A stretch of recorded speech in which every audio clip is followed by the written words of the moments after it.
see. Okay. Everybody, welcome in. How is everyone doing tonight? Sorry this is so late in the live stream, late in the night. Had to take care of some things, and sorry, I'm kind of just watching a little bit of the Kansas-Kentucky game in the background. Been really impressed with some of the Kentucky stuff. I mean, I know that me and my friends have talked about Gonzaga being probably a top seed in this, but I still think Kentucky's going to be a good team this season, man. I know they're at 20 right now. They're 1-1. But I still think they're a young team. They're still growing. There's one team that is concerning me, though, in the tournament. Or, sorry, not in the tournament, but just in college basketball in general. But we'll save that for a little bit later because today, guys, we're just talking some NBA news and rumors, and I know we're about a minute in. But anyway, guys, what is up, guys? It's your boy Bernie here, giving you yet the latest NBA news and rumors and also basketball opinions. And today, guys, we are talking some NBA basketball opinions. And again, guys, if you don't know, we're on Twitter at Charge Streams. If you want at Charge Stream, if you want to follow us on the Twitter, let me pull that up really quick. Oh, whoops! Did not mean to put that Kentucky game on. That's gonna get me copyright. Hopefully not. Sorry for the Kentucky game. You guys saw probably a couple seconds of that. I was just kind of watching in the background. But let me pull up Twitter really quick so you guys can see the Twitter. Kind of what I said about Duke. But again, guys, it is at the Charge Stream. If you guys are interested in following me, at Charge Stream is what my Twitter handle is. We might be doing some Instagram, but I feel like Twitter is probably the best way to kind of communicate and to talk through to you guys. And I'm thinking about putting the episodes on the just on podcasts and other stuff like that. I mean, I think it's kind of an interesting type of show. Obviously, we're more for live YouTube or Twitch or wherever you watch this platform. Hopefully, I'll get a service where I can live stream it to multiple sites, so we're not just stuck on YouTube as well. But at the end of the day, this is a YouTube live stream, so we will be working on making sure that these episodes end up on the respective platforms of, like, let's say iTunes or, SoundCloud, especially SoundCloud. We'll get that going. And then let's kind of move on to kind of the main topic that we have to talk about here. So we all know that the LA Lakers have gotten a lot younger with some of the players they've had. We have this title of LeBron's younger Lakers can repeat as champs. They've lost some key pieces like Dwight Howard and Rajon Rondo, but they've added some really good ones in Trez Harrell, Marc Gasol, and of course, Dennis Schroeder, who's probably making the biggest news out of everybody, as you can tell in the title of this video. And that is, of course, Dennis Schroeder, reacts to wanting to play point guard. That's kind of the news that's been going around. Dennis Schroeder sees himself as the new point guard. He says this really quick. Hopefully nothing plays in the background because we don't need some noise there. And currently, if you guys are watching the game right now, 25 seconds left. It looks like Kansas can ice it at the line. Sorry to kind of watch it while simultaneously talking about this Dennis Schroeder news. But this is what he had to say in his introductory press conference. I did this off the bench stuff already for 2 years in Oklahoma City, Schroeder said during his introductory press conference on Monday. I think I will try and move forward, and I think with AD and LeBron, I can be helpful as a starter at the point guard position so that LeBron doesn't have to do much stuff in his mind. I think this is where I think it rubs people a lot of people the wrong way. The reason why it rubs people the wrong way is because when you look at everything around, we know that LeBron James is the point guard. He's the guy that's going to be handling the rock.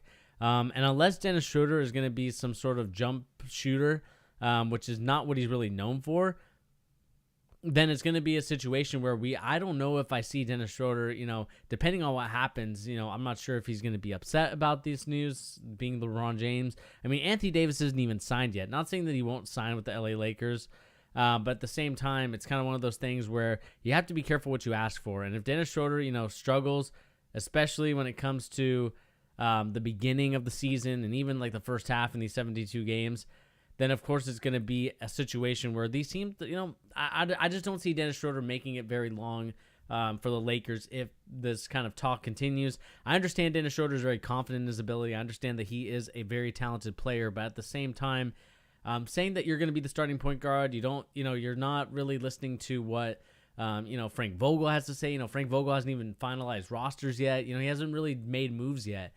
And the fact that you're calling for it at the moment is just kind of ridiculous in my opinion. But at the end of the day, it is what it is in terms of that situation. I mean, like I said, Dennis Schroeder will learn the hard way about what's going to be going on for the LA Lakers in terms of the culture, how they fit. You know, Rajon Rondo is one of those veterans, so of course he's going to fit in very well because he understands the game. You know, and Dennis Schroeder with his comments makes me kind of worried that he doesn't understand the game of what it means to be a champion, of what it means to be in a championship organization where you have 17 championships. And the fact that he said it like this is a little bit frustrating. So, you know, I would say that that's kind of the big thing. Hang on one second. Just got to help my friend really quick here.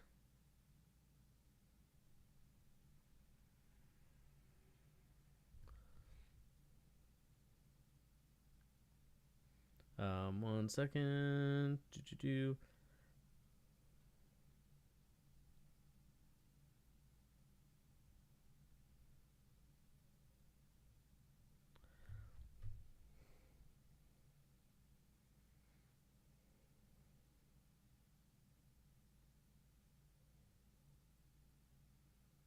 But anyway, sorry for kind of the small interruption. But at the same time, like I talked about with Dennis Schroeder, the one thing, like I said, is concerning about Dennis Schroeder in this fact is, like I said, the fact that he kind of said these comments, you know, Rob Pelinka must have signed off on it. I'm not sure if LeBron James is going to appreciate those comments. I'm not sure if Anthony Davis is going to appreciate those comments. Not saying that it's like necessarily bad that he said that, but at the same time, it's one of those things where you have to be very cautious of what you say, you know? Dennis Schroeder hasn't won a championship yet. He hasn't even sniffed a championship at this point of his career.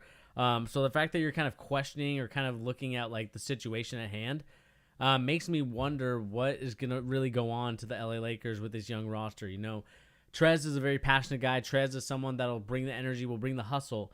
But if Trez sees that, you know, you're kind of lacking the energy, especially for the young guys, I mean, Trez is going to call you out. I mean, he called out the Clippers at one point. He's going to call out the Lakers. I mean, he doesn't care what team he's on, even if he's on LeBron James' team.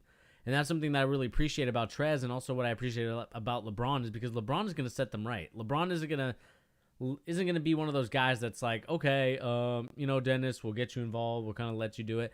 No, I mean, LeBron James is going to do what LeBron James does. If he decides, hey, Dennis, I'm going to have you come off the bench so you can lead our second unit, then that's what you're going to have to do because at the end of the day, nobody's going to want to deal with headaches on the team. You know, we dealt with what it was with the young players and LeBron James, and he was tired of it. There's a reason why they traded a bunch of those young players, including Lonzo Ball, including Brandon Ingram, who are extremely talented. But at the end of the day, if they're not going to be doing their job, if they're not going to be doing their due diligence of learning the process of understanding what it means to be a champion, then you're going to ultimately lose because at the end of the day, LeBron James and Anthony Davis, depending on if he signs back, you know, rule the team. Like, it's just one of those things that you have to understand if you are an LA Laker fan, or sorry, if you are a LA Laker player, because you know the Lakers are a great organization. It's just like the Boston Celtics. You know, us not so much as of recent, but at the same time, you want your players to understand the ropes. You want them to understand like this is the championship winning mentality, and if you don't have that for us, then we're not going to deal with you. We're not going to succumb to what you want. And at the end of the day, the LA Lakers are a championship winning organization, and Dennis Schroeder's just going to have to understand how to play the game. And we'll see if he learns to play the game. And that's going to be the interesting thing kind of moving from here on out is what type of games does LeBron James want from Dennis Schroeder to be? Does he want to be a starter? Does he not? I mean, I'm already looking at the roster. It's like, I don't know if, you know, Dennis even cracks the starting roster. I mean, Rondo didn't, not until the playoffs. And I just think that with Dennis Schroeder, we understand the regular season, but the playoffs have just been abysmal. And so we need to see him in the playoffs and see how he grows and develops as a player. Because I could see him either floundering or doing well, depending on how he takes on the situation. So that's kind of my opening statement as we come to talking about Dennis Schroeder and the LA Lakers. Let me know in the comment section down below what you guys think of this story. Yeah, because I think, like I said, at the end of the day, the Lakers are a winning organization, and Dennis Schroeder has to understand the ins and outs of what it means to be an LA Laker. And at the end of the day, LeBron James has been more of a Laker champion and has done a lot more things. Everybody on that roster that won a championship has done more than Dennis Schroeder at this point. So, you have to earn your stripes in this league. This isn't a league where you can come in and just kind of be the young gun that gets everything that they want. Yes, you can at some point because you are like a high draft pick. But this league you're in for a rude awakening if you don't think that teams, especially championship winning teams, aren't going to kind of deal with the tolerance. They're not going to have a high tolerance for stuff like what Dennis Schroeder said. They're going to be like, you know what? I want guys that understand their roles, understand that they have to play within themselves, and don't go out of their role. There are times where you can do that, but at the same time, that's something that you practice. That's not something that you just kind of go on the fly and do. And so as we continue to watch and monitor the LA Lakers situation, I think we'll see what Dennis Schroeder is all about, and we'll kind of see it from there. And then if we can kind of move on to some more stories, I don't think that there's anything else that we can really talk about in terms of anything really that high, other than like we see the Mavs and Lakers is going to be the Christmas game. There's a lot of games that are going to be going on here. Once all the jerseys are released, we'll kind of talk about all the jerseys and kind of rank them from 1 to 30. But we'll see if there's any other more jerseys that are released at this point. I don't think there is. See Kawhi.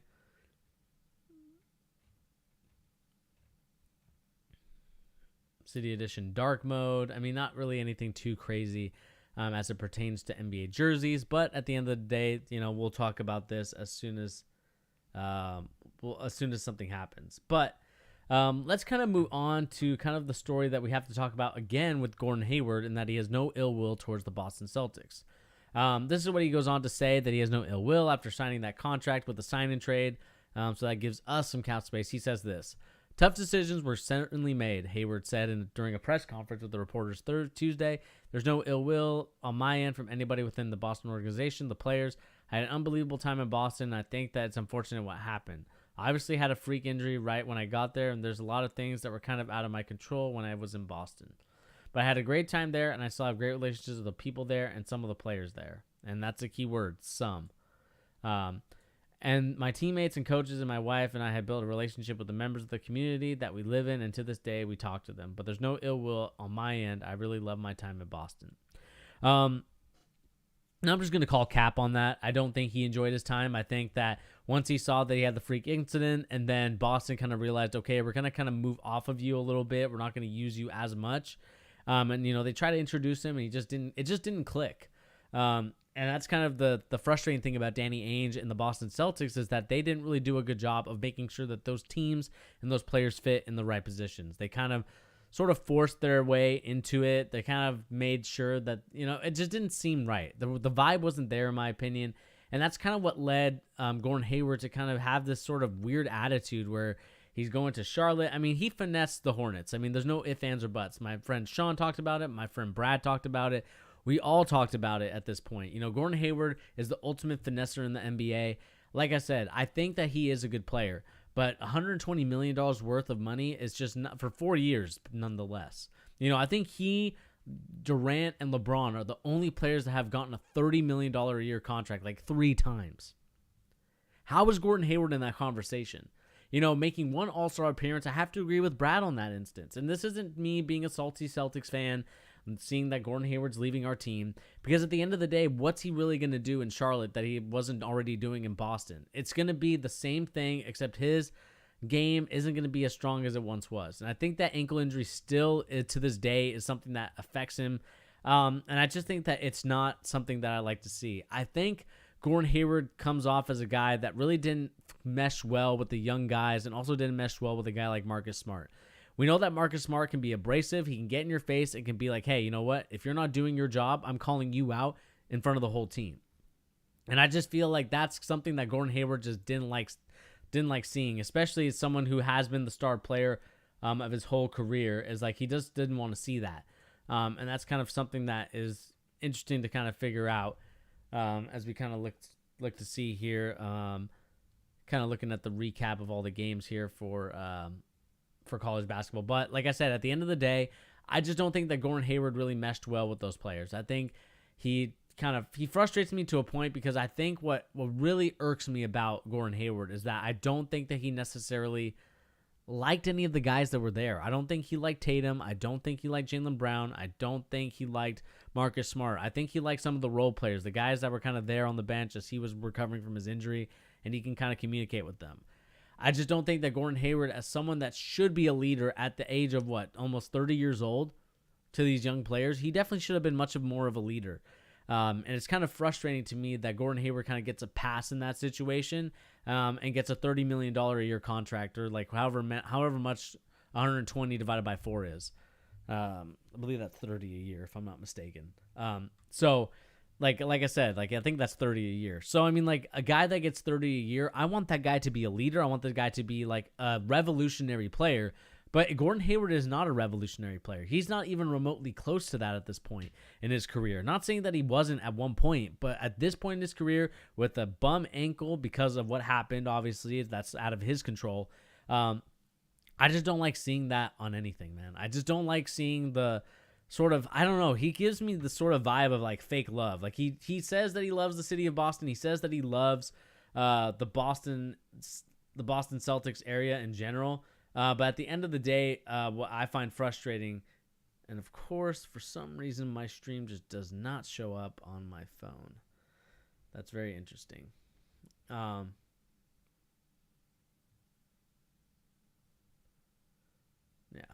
that's so weird. Huh, that is so weird that it doesn't show up on my phone. Man, YouTube, man. You gotta love him and you gotta hate him. But anyway, as I was going on my Hayward rant, this seems like it's kind of the daily thing now. The daily Hayward rant. And then there was someone in the comment section of my last live stream that we're going to check out a player. That's something that I want to check out as well. I'll probably go 45 minutes in this live stream just because I do want to check out that player for him. Let me find his names because I really want to shout him out. Shout out to Niner by Nature. I kind of like your name, 88. And we'll check out the player Posevsky. We'll check him out. We'll definitely check him out, and we'll do that as the final thing in the stream. Kind of shout out to you in the comment section of my last live stream in terms of rewatching the video. But anyway, kind of like I was saying with Gordon Hayward. Like I said, the frustrating thing about Gordon Hayward at this point is just the fact that I think that he's just a fake guy, and I just don't think that he was real with us. I don't think he was real with the Celtics. I don't think he was real with the fans.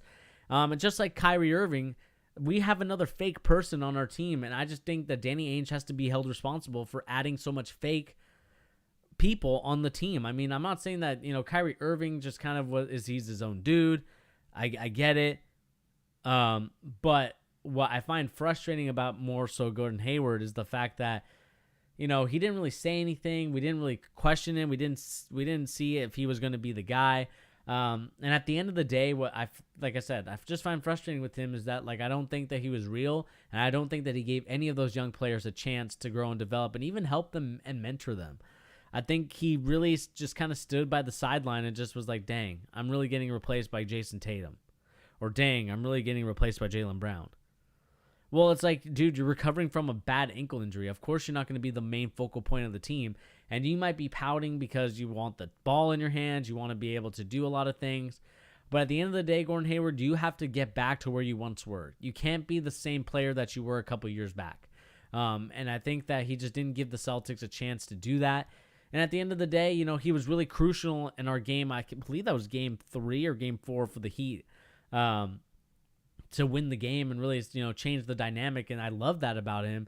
But like I said, I don't think he really put in the effort. And this stash right here is just not cutting it for me. And I know that's a cheap shot and a low blow when it comes to the stash. But at the end of the day, Gordon Hayward has to atone for the sins that he created in Boston. And I just think that at the end of the day, what I find frustrating, just like everything else with him, is that he was fake. And that's something that I'm just saying, man. It's just like, I think that, $120 million, I can't believe that someone would pay him $120 million. I don't think that there was any teams besides the Hornets that were going to pay him that much money. And I don't know why. I know he's a good player. I know that he can be a good player at times. And I know that, before the injury, he was an all-star, superstar type of player. And he fit perfectly in the Utah Jazz community, more Mormon and just kind of more... I don't want to call it out for what it is, but like let's just, I'm alluding to that. And I just think that in Boston, although it is almost similar to Utah in that aspect, they're definitely a lot more abrasive about how they feel about you. And I just don't think that Gordon Hayward handled that really well. I don't think he can handle the fans being so abrasive with him.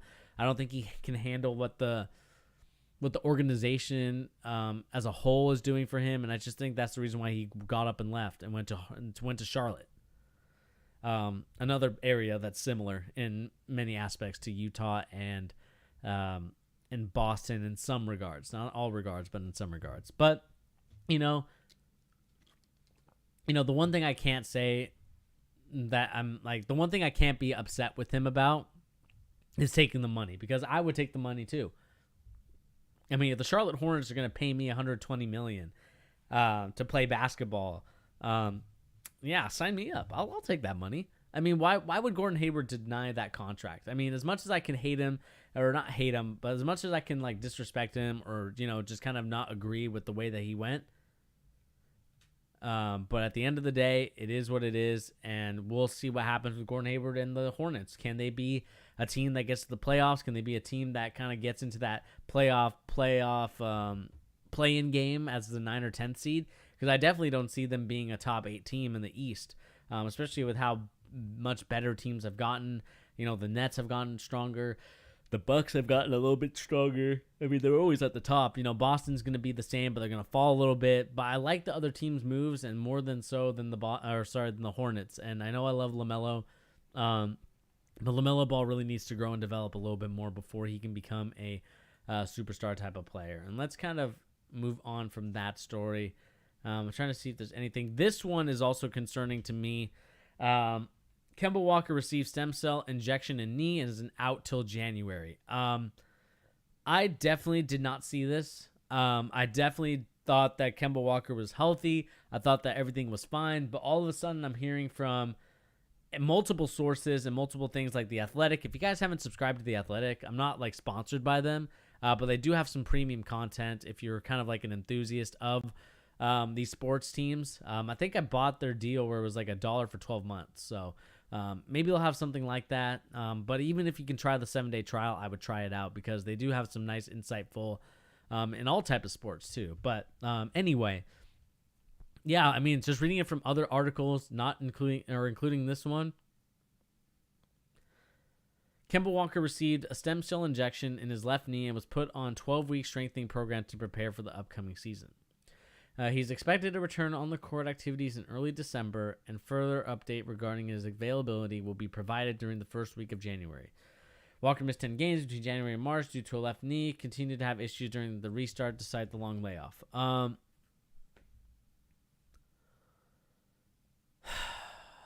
mean, am I surprised at hearing this? No. Am I disappointed in hearing this? Yes. It seems like the knee issue for Kemba Walker has been there for a long time. It seems like it stemmed from early December and has only carried on to the playoffs. If he is not healthy, why is he playing? Danny Ainge needs to answer for this, because he screwed over Isaiah Thomas, whether it's Brad Stevens or Danny Ainge, they screwed over Isaiah Thomas the same exact way that they're doing to Kemba Walker right now. I understand that Kemba Walker's a competitor. He wants to go out there and fight. He wants to go out there and play. But I'm really a little bit ticked off with Danny Ainge and Brad Stevens at this point, because this is another point guard that you're putting through the ringer again, where he gets injured and now he has to take stem cell to see if he can get that knee strengthened.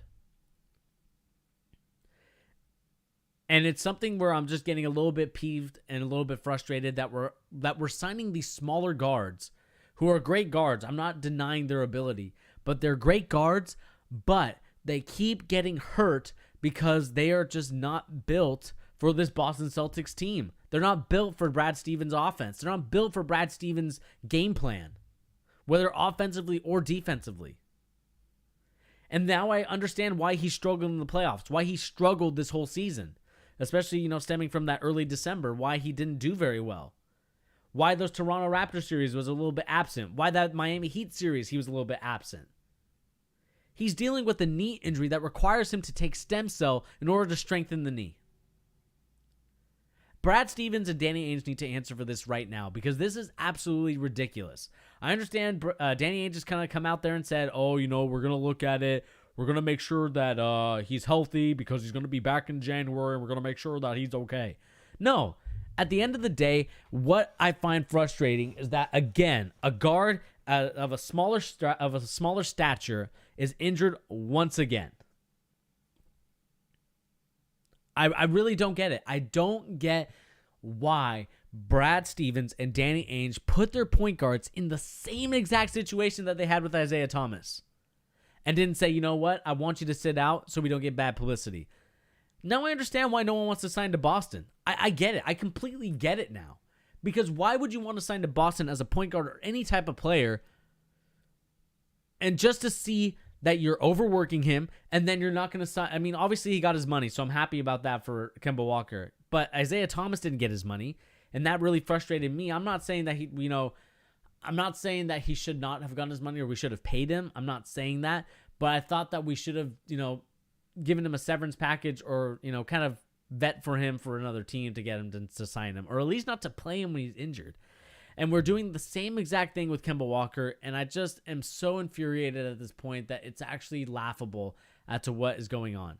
And I really am perplexed as to why we are now hearing about this before the season starts in less than a month. About 21 days, if I'm not mistaken.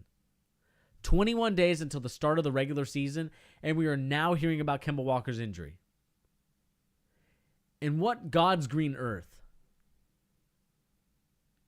are we now expecting our star point guard, the one that we paid so much money for, now sitting on the bench and not playing until January? I understand that from the start of the season to January, it's not that far apart. But this is, again, another scary situation where another player gets hurt by our ability to not take care of treatment, to not take care of them when they're hurt, and to not point out and say, like, hey, he shouldn't really play because it'll become serious towards the end of the season. I understand everybody plays with nicks and injuries, but at the same time, I just don't want my star player to play with that many injuries. And I'm frustrated to the point where I just can rant about this the whole time. Let's kind of read some of the comments that are down here. These knee issues are becoming chronic. Celtics probably will get the long-term signing now.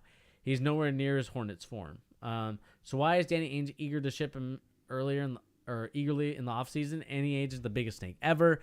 I mean, what value is Kemba Walker going to be at this point now that this news leaked? Do you think he's worth the amount of money for an all-star player that you're thinking you're going to get? Even if we did trade him, he's not passing the physical. And we need him to pass the physical in order to get those assets that you want. So, I mean, you got to tell me, Danny Ainge, why are we just finding about this now? Why don't you say it earlier in the season? Why don't you just decommission him for a little bit, maybe come back in the playoffs and just be like, okay, hopefully everything's better. If not, let's kind of sit you out and see if he can recover. Instead, he's playing with a bad knee injury, and luckily he was able to play, but you could tell that he wasn't the same player that he was at the earlier beginning of the season.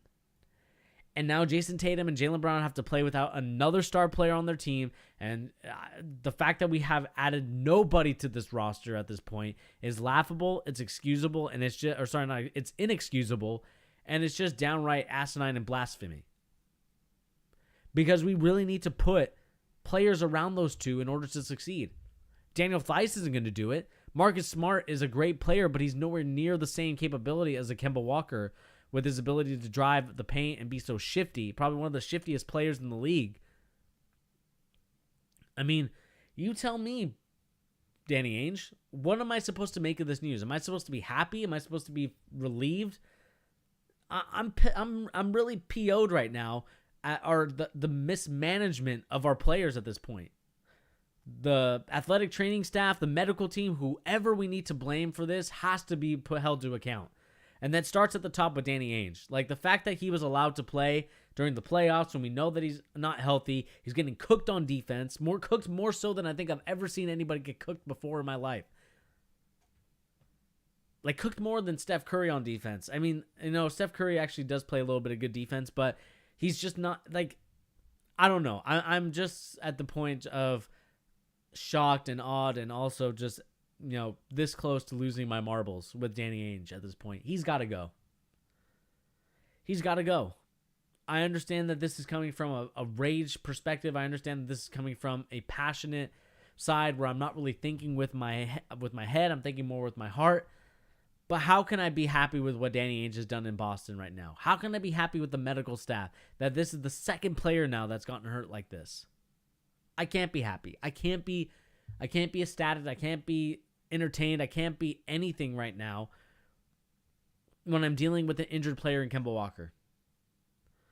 At this point, man, it's getting to a point where I just feel that I'm losing hope of being a Boston Celtic fan because we're definitely nowhere near the 2008 team. We're definitely nowhere near the Larry Bird, Kevin McHale, and all those other guys' team. We're so far from that. We're from like the early 2000s. We're getting close to that team.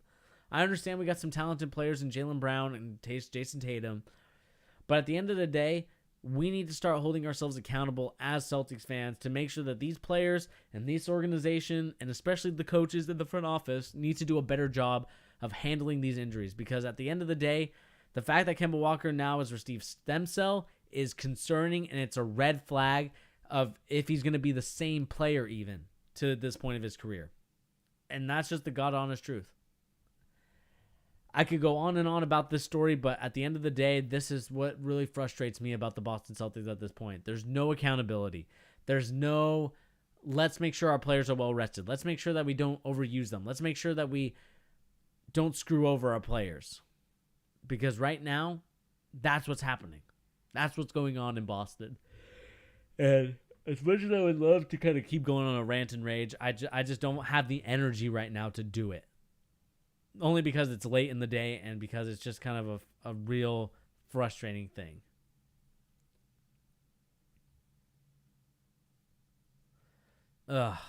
Just reading the comment section just irks me to this day. It just irks me, and I think I have to move on from this. And let's kind of look here. We see that the Warriors reached out to the Rockets on a trade. This is interesting. This is coming from Sham at The Athletic. Brooklyn and 76ers are kind of the teams that have been strongly connected to a potential. It looks like there's another one. The Warriors at one point made a call for James Harden. Because Harden cannot become a free agent until 2022, the Rockets are in no rush to trade him. And that makes sense. Like, why would you want to trade him? Why would you want to do that? But at the end of the day, James Harden is going to go to a team where I feel like he's going to win a championship, and whether that's in Brooklyn, whether that's in Philadelphia, or whether that's in the San Francisco area. I believe they're San Francisco now. It's going to be a sight. It's going to be a sight to see whatever team James Harden goes to. That team is definitely not going to be a championship winning team because I still have the LA Lakers at this point winning the championship, but it will be a fun and interesting situation to see what James Harden does. And, thanks to Sham for that part in The Athletic. I think I'll do a couple of articles from The Athletic, maybe not tomorrow, but Thursday. So look out for Thursday to be the day that we talk on a live stream again. Probably a little bit later, maybe like 7 o'clock, 7:30 my time. So Pacific Coast, the West Coast, that is, in the United States. So be on the lookout for that.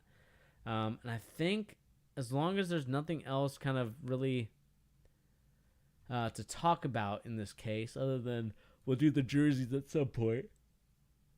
Let's see here. I don't think that there's other stories here besides Joakim Noah is officially going to retire, which is going to be a little bit sad to see because obviously he was, I remember those Bulls teams. They were very aggressive, and that's something that is going to be interesting to see. But let's move on to talking about a player that one player, Niner by Nature, wanted to talk about. And let me see if I can pull it up really quick on my channel. Let's see, my channel. Let's go to, I believe he's under one of these videos. I believe it's the prospect that stands out, and I think he's in here. Let's see here. We're going to look at this player really quick. Let's see here. Just going to pull this up on YouTube really quick, and we can kind of check out this player. Oh, look, I'm live streaming. Let's see here. He's a 7-footer. Let's kind of watch his highlight mix and kind of see what type of player he is. Shout out to CPH2K for the video. Kind of want to give him a shout out. He also has it up there as well. And just kind of watch him and see what he is, see what we're dealing with as a player. 7-footer NBA prospect.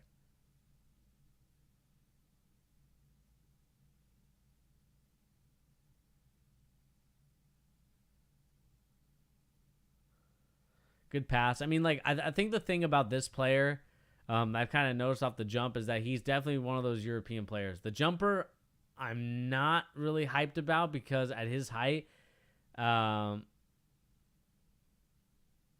it's a little unorthodox, I would say. Definitely not something that I'm accustomed to.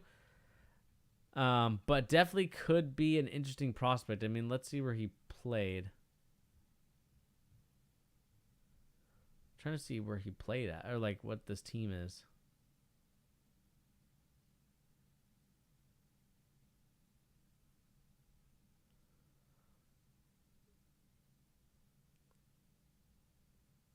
Definitely has an old school vibe to him. Like he's one of those players that's probably just going to be crafty, obviously, because he's long and can't really do much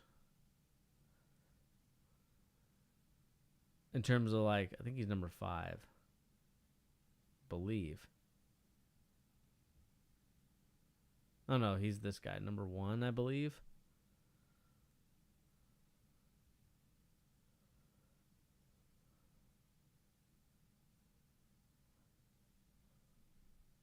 Or maybe he's number 2. Yeah, I believe he's number 2. The guy in the back. Let's see.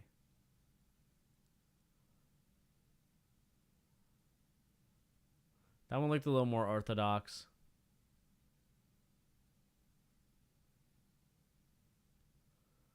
Hey, man, if it goes in, it goes in. I have to look at his stats.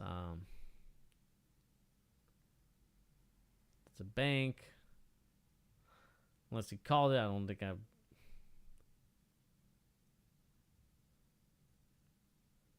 He doesn't look tall. Like, I think the thing that... obviously, the thing that worries me about him a little bit, this Alexei Pokusevski, or however you pronounce his name, the one thing that concerns me about him is that he's a little bit too skinny for my liking. Not saying that you can't be skinny and play in the NBA. I mean, look at Brandon Ingram, for Christ's sakes. But I think that he'll get bullied around. I know that he's a 7-footer, but he's one of those guys that, like, when you're 7 feet, you either got to be really athletic or you got to be really, like, bulky and beefy. Because right now he just doesn't look like it. And I think, obviously, when he gets to an NBA team, I'm not sure if he's even signed to a team. Is he signed to a team? Let's see. Let's see here. See.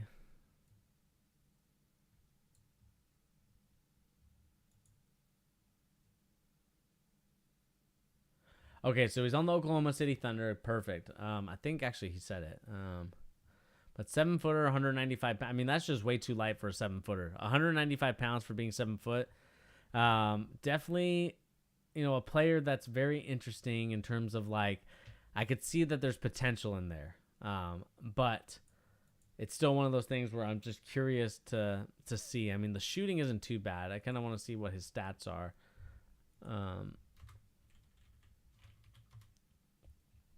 Let's see, Basketball Reference. We'll talk about his career, hopefully. Maybe not. It doesn't look like he has stats. He was picked in the 17th, 7th overall in the 2020 draft. Let's see if they have his stats. Okay, they have his stats for the teams that he played. So it looks like he's really a raw prospect is what I've kind of gathered from this, and also kind of like the league he plays in. It's not necessarily a tough league. Definitely not something like Real Madrid or Barcelona or any of the teams that, Luka Doncic played for, or, Jokic at the time when he was playing, like, or even the guy that's at the Denver Nuggets, the Argentinian player. I can't remember his name, but I think he's going to be a raw prospect and see if he can't be like a Giannis type of prospect. I mean, He played for Olympiacos. He doesn't really talk about much of his stats. I mean, if we kind of look at the situation at hand, I mean, didn't really play much, if I'm not mistaken. I mean, he must have. We're trying to get like more stats on him and seeing like if he played like. It looks like he played a lot. I don't know if he had like a major injury.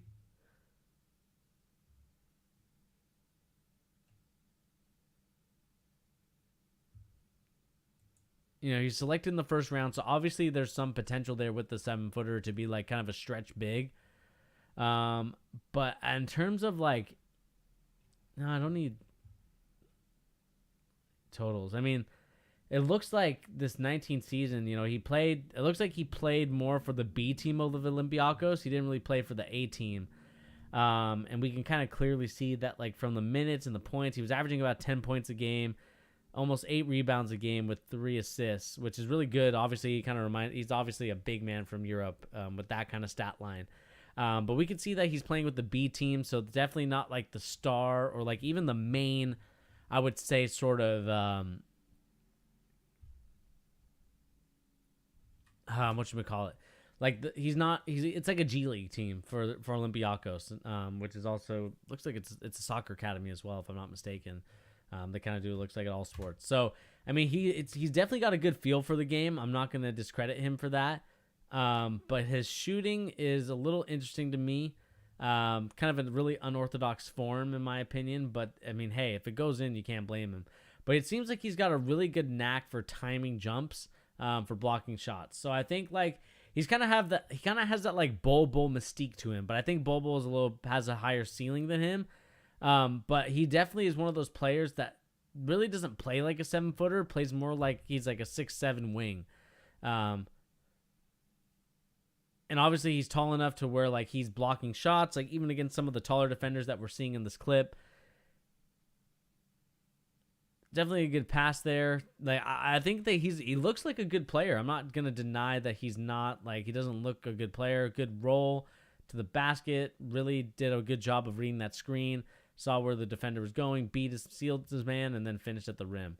But he's got a good timing for jumps. I mean, it's going to be interesting to see when he actually plays against, you know, elite competition when it comes to NBA prospects, because obviously those are going to be the more, you know, the players that you probably see a little bit more of. I mean, this just kind of looks like you're playing against the B team. It looks like JV, to be honest with you. But I definitely can see him being a very good player in the league, but he'll just need to. I think he's kind of one of those guys that needs to be Giannis in terms of like he needs at least 4 to 5 years before he's actually a player that you can really grow and trust in as someone that could help you win a championship or help you win a couple games in the league. Because, like I said, 195 at 7 foot is really tiny, and it's definitely, you're going to get pushed around because you're not guarding like the guards in the league unless you're shifty enough, which I don't think he is at this point. But he's definitely one of those guys that I could definitely see growing into his role, growing into becoming a better player. You know, the jumper looks pretty good. I would love to see more stats on him in terms of like 3-point percentage. Shot about 30%, 32%, it looks like. I guess last year, I'm trying to see here, because he shot about 32% from all the teams they played for. So obviously he played for the Olympiacos B, and he also played for the first team as well, where he only got to play one game and didn't really play much minutes. So he's definitely one of those draft and stash, if I'm not mistaken. I'm not sure if he is one of those players that can immediately be on the roster, if he's kind of chilling in the background. Let's kind of look at Tankathon and kind of see what his gimmick is and what people like about him. Kind of what we saw here, like 32% from the 3-point land. So his strengths on an international stats on the NCAA scale, looks like he's like really good in assists. Assist to turnover, he's pretty good. How many turnovers? 1.8. That's not bad. You know, projected NBA 3-point percentage, it looks like it's 37%. I just don't see that. These are kind of what his projected stats are going to be like. You know, true shooting isn't definitely not the best. But even just field goal percentage definitely didn't live up to the hype and expectations of that. But he definitely looks like a player that could be useful later on down the line in terms of like, okay, he could definitely help a team win a championship later on when he grows and develops a little bit more. But he definitely is going to be a guy that we could see be a Bol Bol-esque type of player. I think like he kind of has that. He kind of reminds me of a Bol Bol where it's like there's a lot of mystique with him. Like he kind of gives me a Mystique type of vibe to him because he's definitely tall, but he can dribble the rock, and he definitely is one of those guys that I could see really growing and developing. But I think he has to kind of take the Giannis approach to it, where he has to really take a long time to kind of grow into that role, because at the end of the day, he's going to be a player that we can definitely see him being a top star in this league. Or I shouldn't say he's top star in this league, but definitely a top Euro star. Kind of a helpful role-playing player. That's really what I should say, not what I just said. I'm talking nonsense, the last part of it. But yeah, I think that he looks like he could be a good player. I mean, I'm not saying that he's going to be sort of like a superstar, all-star, megastar type of player, but he's definitely going to be a good player. He can hold his own in this league. Obviously, being 7 foot helps, but he definitely needs to grow and develop at this point, strength-wise. But I also think shot as well, because he really brings it down low. And as a 7-footer, you can bring it up high as long as you want. But I think if your release is too low, that's really going to be a problem. But I think the assist-to-turnover ratio, I think passing, it looks like he's really good at. So I can definitely see him being a very good player in the near future, in terms of like really can be helpful on a team eventually. And I think that's really it. It looks like the Thunder also got Theo Meldon as well. That's also going to be another. I think he was also ranked as someone that could be definitely a high prospect. But yeah, I mean, just kind of going off the film and kind of watching some things and even looking at some of the stats and kind of what people are saying about him. Yeah. These yawns are going to kill me. But I do think at the end of the day, he looks like he'll be a solid player for the Timberwolves, which is not the Timberwolves, the Thunder, because I believe they traded him, the Timberwolves, that is, to the Thunder. But anyway, guys, that is going to be it for me on The Charge. Thank you once again for joining me, and really appreciate anybody that's going to be watching this post-stream. Niner by Nation, that last bit of the video of today's stream was for you. Hopefully you get to enjoy that part of it, and kind of get my deep analysis on it. If I had to give a player comparison to him, like I said, I think he's like a Bol Bol in terms of like, I think there's a little bit of mystique to him. In terms of, I think there's some potential that you could definitely see some team like the Thunder try and grow and develop and see like, hey, if he gets a little bit stronger, he becomes a little bit better kind of with the ball, then I could see him really striving to be a really good player in this league, or someone that could be a good role player, especially kind of with that stretch. He kind of gives me that like Mehmet Okur vibes, in terms of like, not necessarily the best post-up player, but could definitely stretch the floor with his shooting ability. But definitely needs to bulk up a lot in order to kind of have that Mehmet Okur mantle, because Mehmet Okur was a beast back in his day, which isn't really that long. It was like the early 2000s to even like mid to late 2000s. But at the end of the day, I think he'll be a good player for the Thunder. We'll just have to see how the growth and development of that player comes. And like I said, Niner by Nation, that one is for you. But anyway, guys, like I said, my name is Bernie. Thank you once again for joining me here on The Charge, giving the latest NBA news and rumors and also basketball opinions. And guys, remember, we do have a Twitter account. It is called @TheChargeStream. We have one follower as of right now, and I believe that's me. So I can kind of retweet the tweets that I have, so my followers on my other page, kind of the personal one, can be used. We also have if I'm not mistaken, let me just go to SoundCloud really quick. The Charge.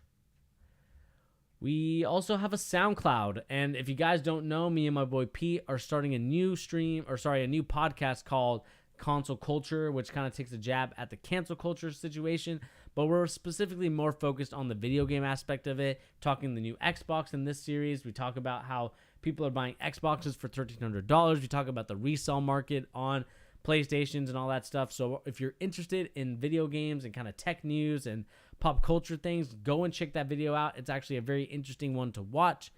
But But anyway, guys, like I said, thank you once again for joining me here on the live stream. It was a lot of fun doing this. I know for many of my viewers, they're probably way past their bedtime.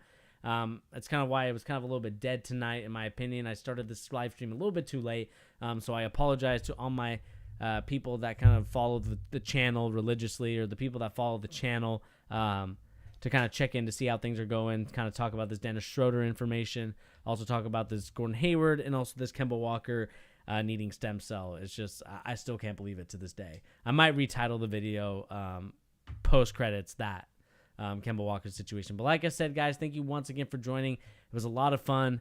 We'll catch you on Thursday, I believe 7 to 7:30 is when I'm planning on going live, so be on the lookout for that. But anyway, guys, like I said, my name is Bernie. Thank you once again for joining, and we'll catch you